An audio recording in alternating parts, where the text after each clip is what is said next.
চরণে প্রণাম, গুরুদেব এবং সর্বোপরি শিল প্রভুপাদের চরণে প্রণাম নিবেদন করে কি আশীর্বাদ প্রার্থনা করি। তো আজকের আমাদের শ্রীমদ্ ভগবদ্গীতা 6ষ্ঠ অধ্যায় শ্লোক নাম্বার 31 আপনারা দেখুন, তাহলে মিলাতে পারবেন। সর্বভূতস্থিতং যো মাং ভজতি একাত্মা স্থিত সর্বর্থ বর্তমানোপি সযোগী মই বর্ততে।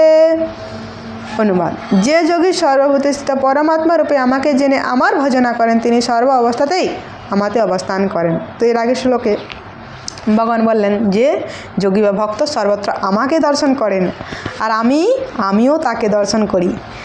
তিনি আমার দৃষ্টির অগোচর হন না, আর তার দৃষ্টির আমি অগোচর, মানে তিনি আমার দৃষ্টির অগোচর হন না, আমিও তার দৃষ্টির আড়াল হই না। তো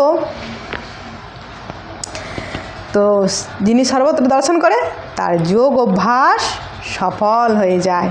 আজ পর্যন্ত তো অনেকে বলে না, জীবে প্রেম, সেবা, সমাজ সেবা। হ্যাঁ, সেবা কিনা সব জায়গায় ভগবানকে উপলব্ধি করা, ভগবানের সঙ্গে সম্বন্ধ যুক্ত করা, ভগবানের সঙ্গে রিলেট করা। চোখকে এমনভাবে তৈরি করতে হবে যাতে সর্বত্র ভগবানকে দর্শন করতে পারি।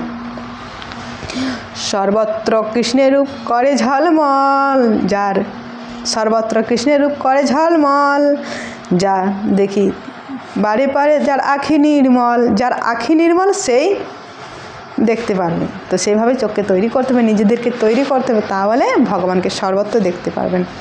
তো সেটাই ভগবান বলছেন যে যিনি আমি ছাড়া এই জগতের কোনো অস্তিত্বই নেই, সে উপলব্ধি করবেন। তো তাই ঘুম থেকে উঠে কেবল হরিস্মরণ, বাকিটা পরের দিন। হরে কৃষ্ণা।